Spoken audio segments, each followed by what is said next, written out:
l'acte préalable et l'acte actuel. Comment allons-nous faire ? Concrètement, que faisons-nous ? Il y a 2 actes qui nous aident à avancer. Le premier, l'acte préalable, se produit lorsque l'âme, au début du jour, fixe sa volonté sur la mienne, confirme qu'elle veut vivre et opérer dans ma volonté uniquement.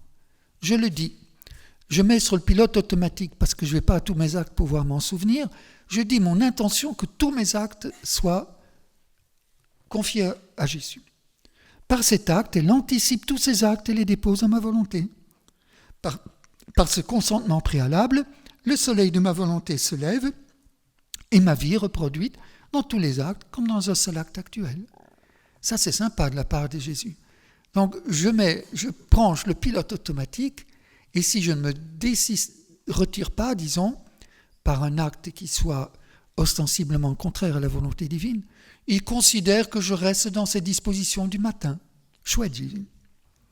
Seigneur, je donne un exemple.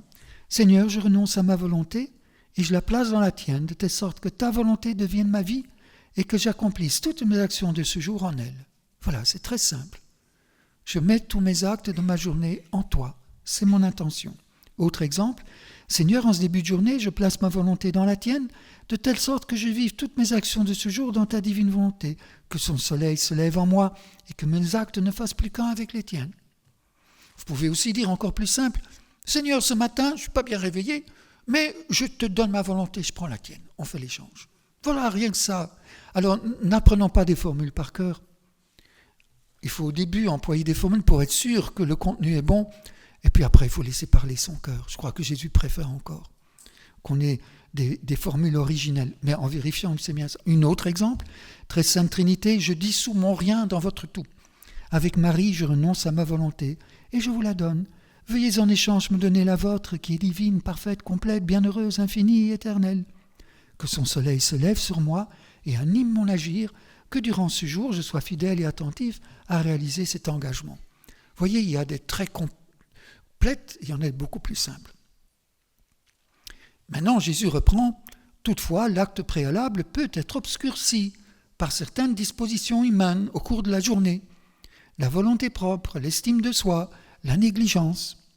Toutes ces choses sont comme des nuages se plaçant devant le soleil et qui rendent sa lumière moins brillante. Alors, on a recours à l'acte actuel, qui n'est pas sujet aux interférences des nuages, mais il a la vertu de disperser tous les nuages. Je me rends compte au cours de la journée que je suis nouveau dans un ego trip.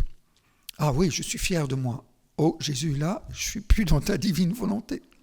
Je te demande pardon, Jésus. Je renouvelle mon engagement. Je veux que ce soit toi qui vives en moi. Très bien, c'est l'acte actuel. Jésus dit, ok, on revient à tes dispositions antérieures. Et donc ça peut aller très vite dans la journée, dès qu'on quitte cette intimité avec Jésus, un petit acte actuel. Il fait lever d'autres soleils dans lesquels ma vie est reproduite avec une lumière et une chaleur encore plus intense, pour former autant de nouveaux soleils, plus beaux les uns que les autres. Exemple, tu le veux, Jésus ? Alors faisons-le ensemble. C'est un acte actuel. Je dois repasser. Tu repasses avec moi ? C'est un acte actuel. Viens, divine volonté, dans cet acte. Viens manger avec moi. Ô divine volonté, viens penser par mon esprit. Viens circuler dans mon sang. Viens regarder par mes yeux. Viens écouter par mes oreilles. Viens parler par ma voix. Viens battre dans mon cœur. Viens respirer dans ma respiration. Viens digérer avec moi et tout ce que vous voulez. Il est nécessaire que tous les actes humains soient scellés par des actes de la divine volonté, de telle manière qu'attiré par le puissant aimant de sa propre volonté, la volonté suprême puisse descendre sur la terre et y régner. Voilà la tâche qui t'est donnée. Les deux sont nécessaires. L'acte préalable donne l'élan, dispose le cœur, et la base de l'acte actuel. L'acte actuel préserve et prolonge l'acte préalable. Lorsque la créature ne fait pas ma volonté à cause d'une indisposition involontaire ou d'une faiblesse, je n'interromps pas la vie, je la continue. Il connaît notre faiblesse. Peut-être que ma volonté est là dans les dispositions mêmes qui permettent ces faiblesses. Par conséquent, la volonté de la créature court déjà dans la mienne. Voilà, en toutes circonstances, revenons à lui.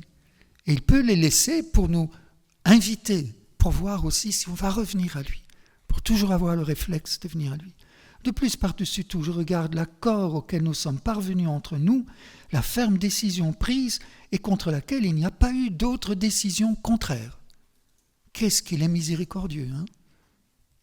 Et compte tenu de cela, je continue mon engagement à suppléer à ce qui manque. Mais la raison, c'est parce que Jésus désire davantage instaurer la divine volonté que nous. De plus, je redouble les grâces, je l'entoure d'un amour nouveau avec de nouveaux stratagèmes amoureux pour la rendre plus attentive. Et je fais naître dans son cœur un besoin extrême de vivre dans ma volonté. Ce besoin est utile à la créature car en sentant ses faiblesses, elle se jette dans les bras de ma volonté en la priant de la tenir bien serrée afin de pouvoir toujours vivre avec elle. Nous allons nous arrêter sur ces belles paroles.